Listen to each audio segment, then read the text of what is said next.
The Rise and Fall of Ancient Egypt. Part 1. The Birth of Ancient Egypt and the Early Dynastic Period. In the annals of history, few civilizations have captured the imagination and awe of the world quite like ancient Egypt. The story of this remarkable civilization begins more than 5,000 years ago, with the unification of two distinct regions, Upper Egypt in the south and Lower Egypt in the north. This momentous event marked the birth of a nation that would shape the course of history for millennia to come. The unification of Egypt is largely attributed to a legendary figure named Narmer, a powerful ruler hailing from Upper Egypt.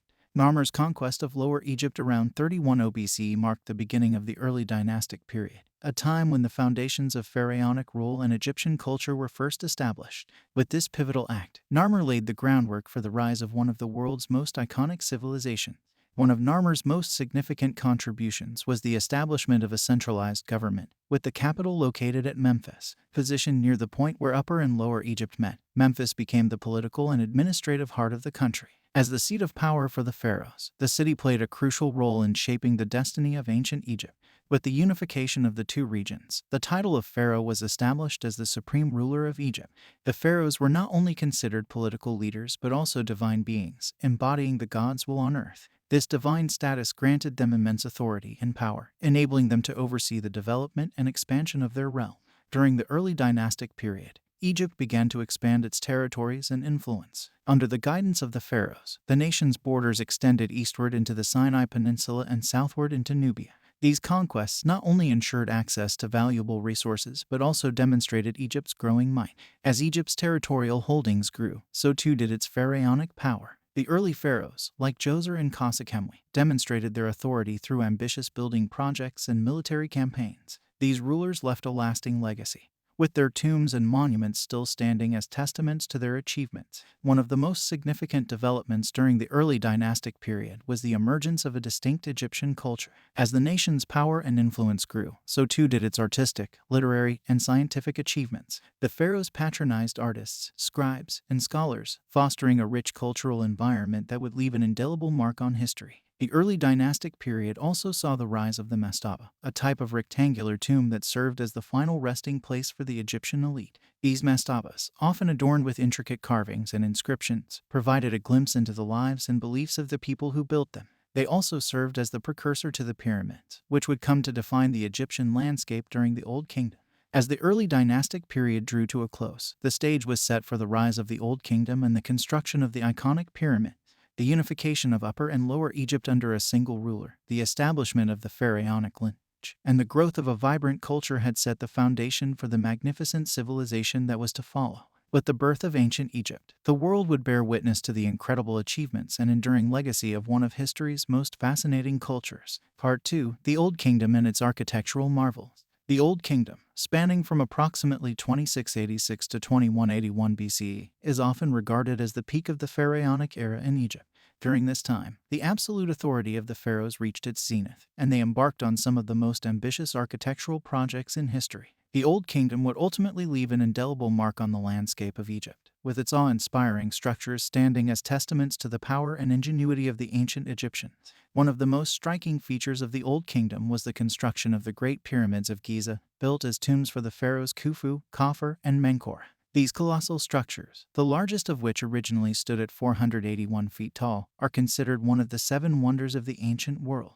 The precise manner in which the pyramids were built remains a subject of debate and fascination, as their scale and precision attest to the incredible skill and organization of their builders. The construction of the pyramids was not only an engineering feat but also a statement of the pharaoh's power and divinity. The massive size and complex geometry of these monuments symbolized the eternal nature of the pharaoh's reign, with the pyramids designed to ensure the ruler's safe passage into the afterlife. In this way, the pyramids were a reflection of the deeply held religious beliefs of the ancient Egyptians, who saw their pharaohs as divine beings tasked with maintaining the balance between the earthly and divine realms. In addition to the pyramids, the Old Kingdom was also marked by the construction of the Sphinx, a colossal limestone statue featuring the body of a lion and the head of a human, believed to represent Pharaoh Khafre. This enigmatic monument, carved from a single block of stone, stands as a symbol of the mystery and intrigue that surround the ancient Egyptian civilization. The Old Kingdom also saw the flourishing of artistic and literary expression, with the development of hieroglyphic writing and the growth of a vibrant scribal culture. The tombs and monuments of the era were adorned with intricate carvings and inscriptions, many of which provide invaluable insight into the lives and beliefs of the ancient Egyptians. These works of art and literature, often commissioned by the pharaohs themselves, served as a means of immortalizing their reigns and securing their legacy. The scientific achievements of the Old Kingdom were equally impressive, with the ancient Egyptians demonstrating a deep understanding of mathematics, astronomy, and medicine. The construction of the pyramids, for instance, required a mastery of geometry and the precise measurement of time and distance. Likewise, the development of a sophisticated calendar system based on the cycles of the stars in the Nile flood showcased the Egyptians' advanced knowledge of the natural world. Ultimately, the Old Kingdom marked the pinnacle of the pharaonic era in Egypt, with its architectural marvels, artistic achievements, and scientific advancements standing as a testament to the ingenuity and ambition of the ancient Egyptians. Yet, despite its many accomplishments, the Old Kingdom would eventually succumb to internal strife and external pressures, giving way to a period of decline and fragmentation. However, the legacy of the Old Kingdom would continue to endure, shaping the course of Egyptian history and leaving an indelible mark on the collective imagination of humanity. Part 3. The First Intermediate Period and the Rise of Thebes. As the Old Kingdom came to a close, ancient Egypt found itself facing numerous challenges, both internal and external. The centralized authority of the pharaohs weakened, and the nation experienced a period of decline and fragmentation known as the First Intermediate Period, which lasted from around 2181 to 2055 BCE. However, out of this time of turmoil and uncertainty, a new power would emerge, setting the stage for the reunification of Egypt and the rise of the Middle Kingdom, the city of Thebes. The First Intermediate Period was marked by a decline in the power of the pharaohs and the rise of local governors, or nomarchs, who ruled over their individual regions. These nomarchs, who had once been loyal to the pharaohs, began to assert their independence, leading to a splintering of Egypt's once unified political landscape. As central authority weakened, local conflicts became more prevalent, and the nation struggled to maintain its stability and prosperity. During this time, the Nile flood, which was vital to Egypt's agricultural productivity, became less reliable, leading to widespread famine and social unrest. This further exacerbated the nation's decline, as the weakened pharaohs were unable to provide for their people and maintain order. Amidst this chaos, a new power began to emerge in Upper Egypt, the city of Thebes. Thebes, located on the eastern bank of the Nile, had been a relatively minor city during the Old Kingdom. However, during the First Intermediate Period, the Theban rulers, led by a series of powerful nomarchs, began to assert their authority over the surrounding regions. They established a strong and efficient administration, which enabled them to maintain order and ensure the well-being of their subjects. As the Theban rulers consolidated their power, they also sought to forge alliances with other powerful nomarchs in the region. These alliances proved to be crucial in their efforts to reunify Egypt and restore the authority of the pharaohs. The Theban rulers, like Mentuhotep II, embarked on military campaigns to reclaim territories that had once been under the control of the pharaohs, gradually expanding their sphere of influence. By the end of the First Intermediate Period, the Theban rulers had succeeded in re-establishing the central authority of the pharaohs, paving the way for the rise of the Middle Kingdom. Under the leadership of the Theban rulers, Egypt entered a new era of prosperity and stability, characterized by increased political centralization, economic growth, and cultural achievements. The rise of Thebes and the reunification of Egypt during the First Intermediate Period laid the groundwork for the nation's resurgence under the Middle Kingdom. The Theban rulers demonstrated their ability to govern effectively, maintain order, and ensure the well-being of their subjects. Their efforts to reunify Egypt and restore the authority of the pharaohs would not only re-establish the nation's strength but also serve as a testament to the resilience and adaptability of the Egyptian people. In the wake of the First Intermediate Period, ancient Egypt would rise once more, ushering in a new era of prosperity and progress under the Middle Kingdom. The lessons learned during this time of strife and fragmentation would shape the course of Egyptian history, as the nation sought to balance the needs of its diverse regions and maintain its unity in the face of adversity. Part 4. The Middle Kingdom and the Golden Age of Literature. The Middle Kingdom, spanning from around 2055 to 1650 BCE, marked a new era of stability and prosperity for ancient Egypt. The reunification of the country under the Theban rulers led to a resurgence in political centralization, economic growth, and cultural achievements. In particular, the Middle Kingdom is remembered as the golden age of Egyptian literature, during which some of the most enduring and influential works of the civilization were created.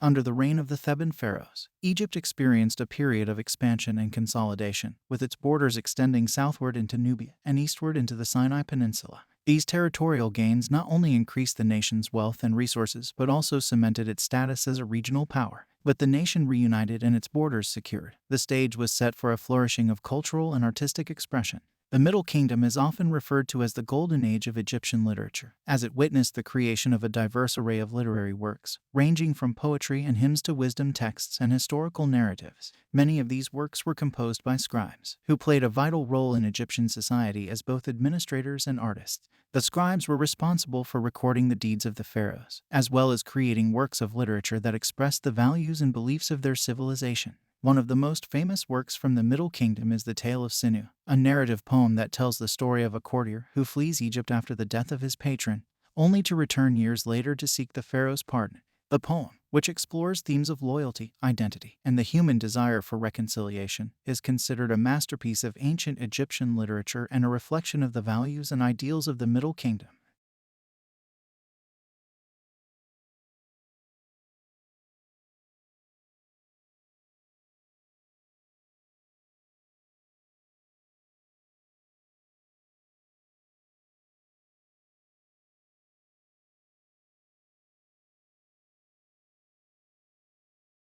The instructions of Amenemhat serves as a testament to the intellectual and philosophical sophistication of the Middle Kingdom scribes. In addition to its literary achievements, the Middle Kingdom was also marked by significant advancements in the fields of science, mathematics, and medicine. The Egyptians of this era built upon the knowledge of their predecessors, further refining their understanding of the natural world and developing new techniques and technologies to improve their daily lives. Despite the cultural and intellectual achievements of the Middle Kingdom, the period was not without its challenges. The pharaohs of this era faced numerous threats, both internal and external, including the rise of powerful regional nomarchs and the incursions of foreign powers, such as the Hyksos. Ultimately, the Middle Kingdom would give way to the Second Intermediate Period, a time of disunity and strife that would set the stage for the rise of the New Kingdom and the glorious reign of the Egyptian Empire. Yet, the Middle Kingdom's legacy would endure, with its literary works and intellectual achievements continuing to shape the course of Egyptian history and inspiring future generations.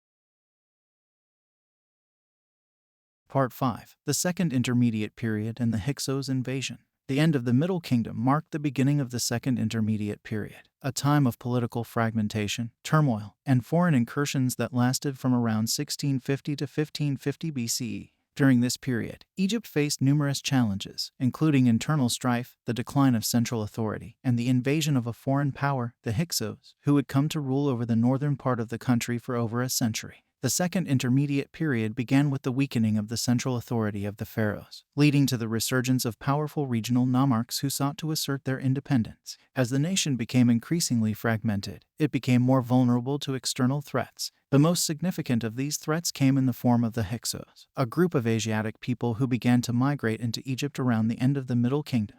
The Hyksos, whose name means rulers of foreign lands, were able to exploit the internal divisions and weakened state of Egypt to gradually establish their control over the northern part of the country, centered in the Nile Delta. They founded a new capital at Avaris, from where they ruled over their conquered territories, effectively dividing Egypt into two separate kingdoms. The Hyksos brought with them new technologies and innovations, such as the horse-drawn chariot, composite bow, and improved methods of bronze working, which had a significant impact on Egyptian warfare and society. They also introduced new religious practices and gods, which were eventually incorporated into the Egyptian pantheon. Despite their foreign origins, the Hyksos adopted many aspects of Egyptian culture and attempted to portray themselves as legitimate rulers in the tradition of the pharaohs. They even took on Egyptian names and titles, hoping to gain the acceptance of their subjects and consolidate their rule. However, the Hyksos' rule over Egypt was not without opposition. In the south, the Theban rulers, who had managed to maintain their independence, began to rally their forces in an effort to expel the foreign invaders and reunite the nation under the rule of the pharaohs. The Theban kings, led by figures such as Seqenenre and Kamos, waged a series of campaigns against the Hyksos, gradually pushing them back and reclaiming lost territory. The struggle between the Theban rulers and the Hyksos culminated in the reign of Ahmose, who finally succeeded in driving the invaders out of Egypt and reunifying the country. The expulsion of the Hyksos marked the end of the Second Intermediate Period and the beginning of the New Kingdom. an era during which Egypt would reach the height of its power and influence. The Second Intermediate Period and the Hyksos invasion stand as a reminder of the challenges and upheavals that the ancient Egyptians faced throughout their history. While the period was marked by political fragmentation and foreign domination, it also laid the groundwork for the rise of the New Kingdom and the eventual restoration of Egyptian power.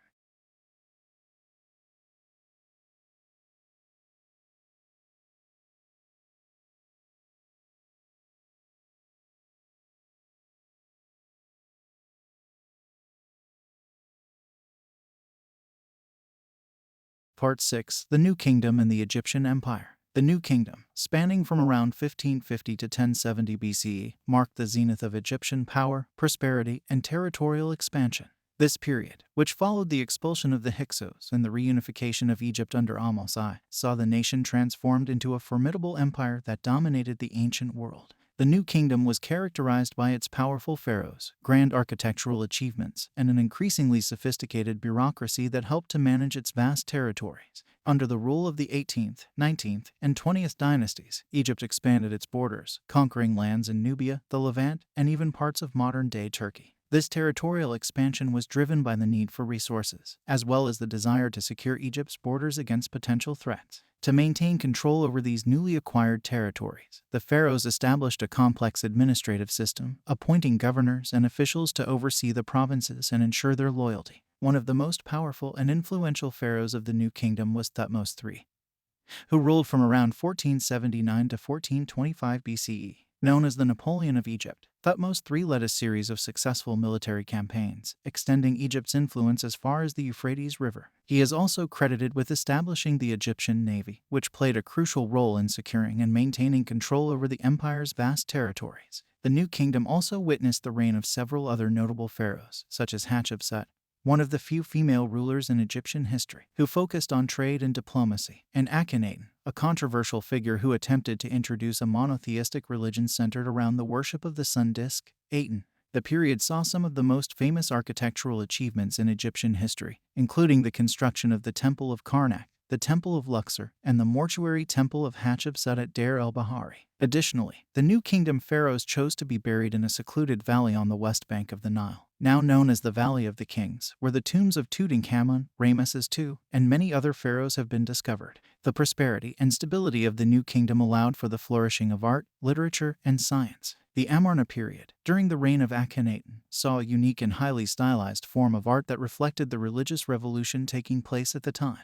The famous bust of Nefertiti, created during this period, is a prime example of this distinctive artistic style. Despite its many achievements, the New Kingdom ultimately faced decline and collapse. The empire's vast territories became increasingly difficult to manage, and Egypt faced numerous external threats, including the invasions of the Sea Peoples and the rise of the Hittites and Assyrians. The weakening of the central authority of the pharaohs and the growing power of the priesthood of Ammon led to further internal strife and instability. The New Kingdom remains one of the most celebrated and influential periods in Egyptian history, a time when the nation reached its peak in terms of political, military, and cultural prowess. The achievements of the New Kingdom pharaohs and their enduring monuments continue to captivate the world, providing a glimpse into the grandeur and majesty of one of history's most remarkable civilizations. Part 7. The Decline of the New Kingdom and the Third Intermediate Period.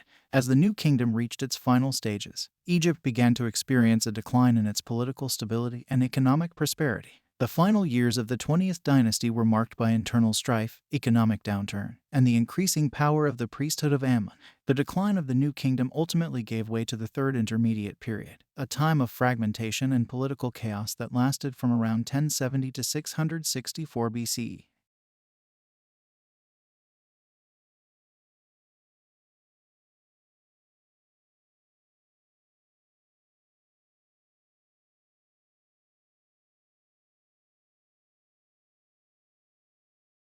As the empire's borders began to shrink, the pharaohs struggled to maintain their authority and provide for their subjects. One of the most significant factors contributing to the decline of the New Kingdom was the growing power and influence of the priesthood of Ammon.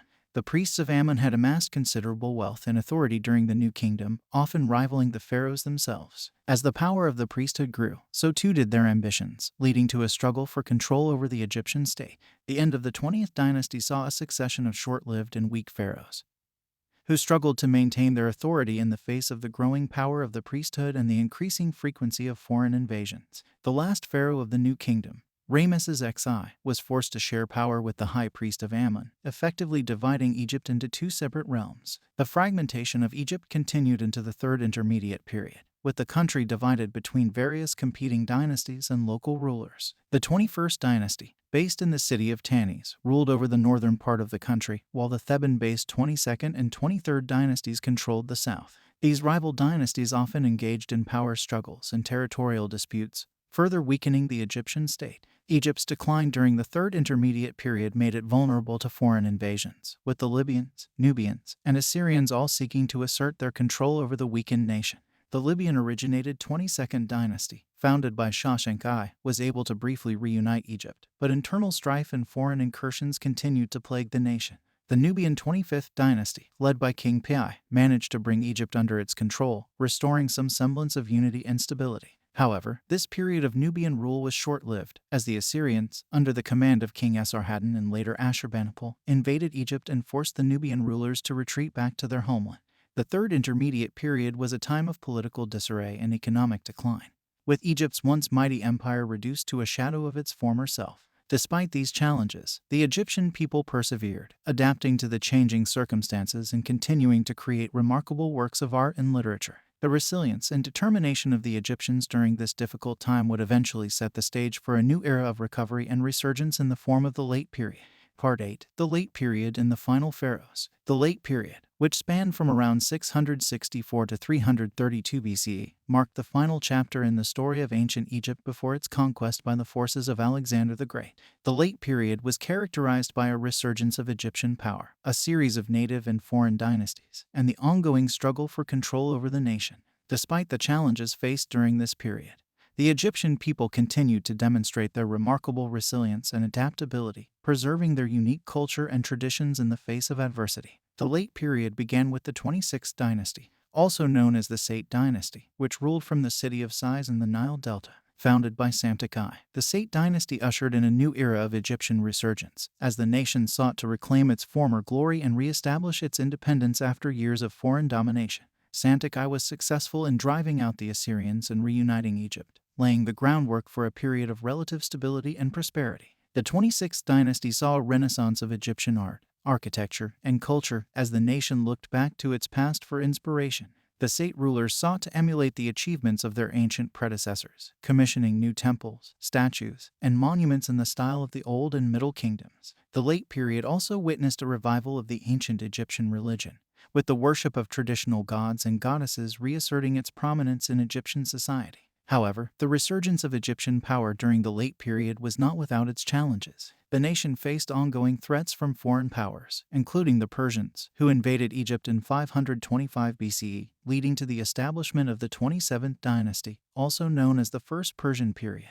The Persian rulers, led by Cambyses II and later Darius I, sought to exert their control over Egypt and incorporate it into their vast empire. The Persian domination of Egypt was met with resistance from the native population, who longed for a return to independence and self-rule. This resistance culminated in the 28th, 29th, and 30th dynasties, which were composed of native Egyptian rulers who sought to free their nation from Persian control. The most famous of these native pharaohs was Nectanebo II, who managed to temporarily repel the Persian invaders and restore Egyptian rule. However, the independence of Egypt during the Late Period was ultimately short-lived, as the Persians returned in force, conquering the nation once again and establishing the 31st dynasty, or the Second Persian Period. The Persian rule over Egypt would continue until the arrival of Alexander the Great in 332 BCE, who defeated the Persian forces and incorporated Egypt into his rapidly expanding empire. The Late Period marked the end of the long and storied history of ancient Egypt's native pharaohs, as the nation faced a future of foreign domination and eventual integration into the Hellenistic and Roman worlds.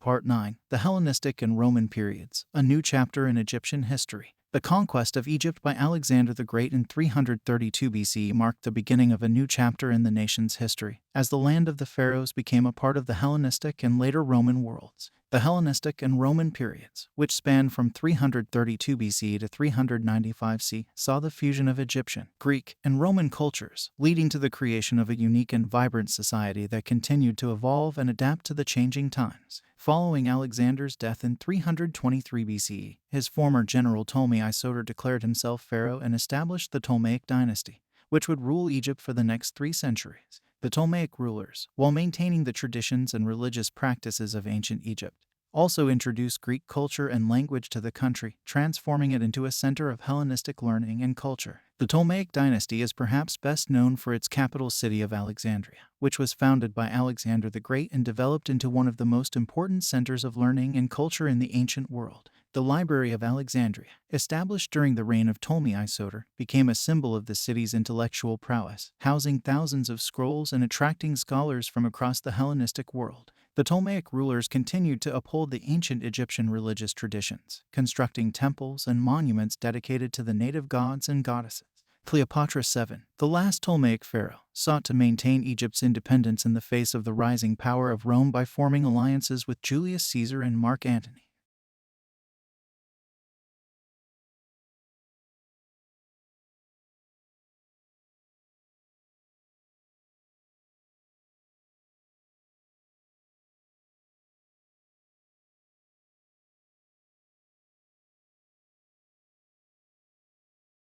Under Roman rule, Egypt became an important province within the empire, serving as a vital source of grain and other resources. The Roman emperors continued to support the construction of temples and monuments dedicated to the Egyptian gods, while also introducing Roman architectural styles and techniques. The fusion of Egyptian, Greek, and Roman cultures led to the creation of a unique and diverse society, with religious practices and artistic styles reflecting the blending of these different traditions. The Roman period also saw the spread of Christianity throughout Egypt, with the faith gaining a significant following among the native population.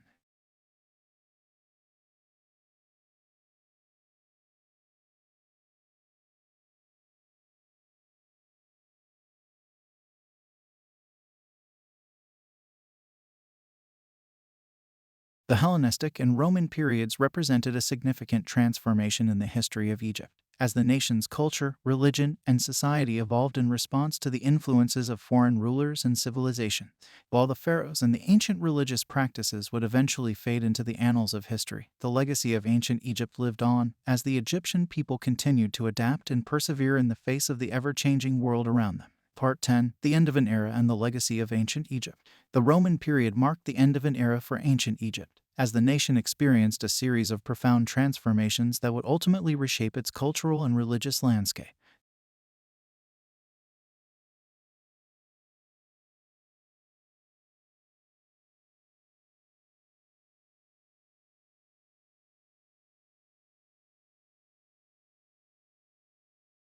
As Christianity gained a stronger foothold in Egypt, the ancient religious practices and traditions gradually faded into obscurity.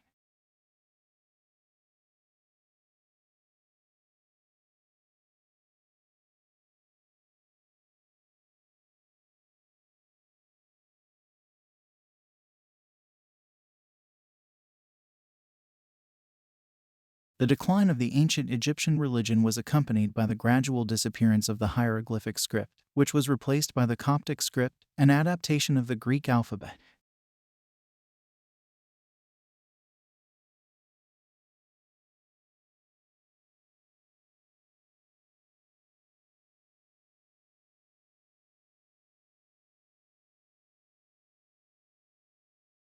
The conquest of Egypt by the Arab Muslim forces under the command of Amr ibn al-As in 641 C marked the beginning of yet another chapter in the nation's history. The Islamic conquest led to the introduction of the Arabic language and culture, as well as the establishment of Islam as the dominant religion in Egypt. The Egyptian people, demonstrating their characteristic adaptability, embraced many aspects of their new ruler's culture while also continuing to preserve and celebrate their ancient heritage. Today, the legacy of ancient Egypt lives on in a multitude of ways, both within the nation's borders and around the world.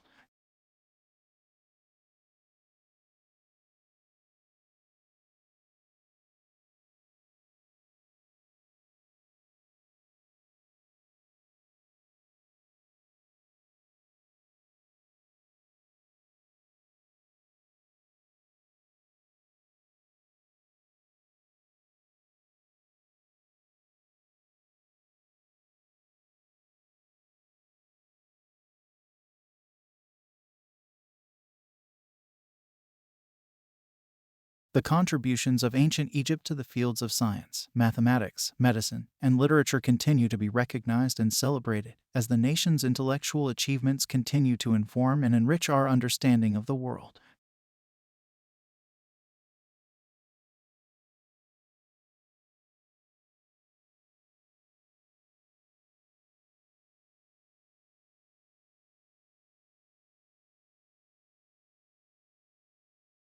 In conclusion, the rise and fall of ancient Egypt, spanning across thousands of years, is a tale of resilience, adaptability, and innovation.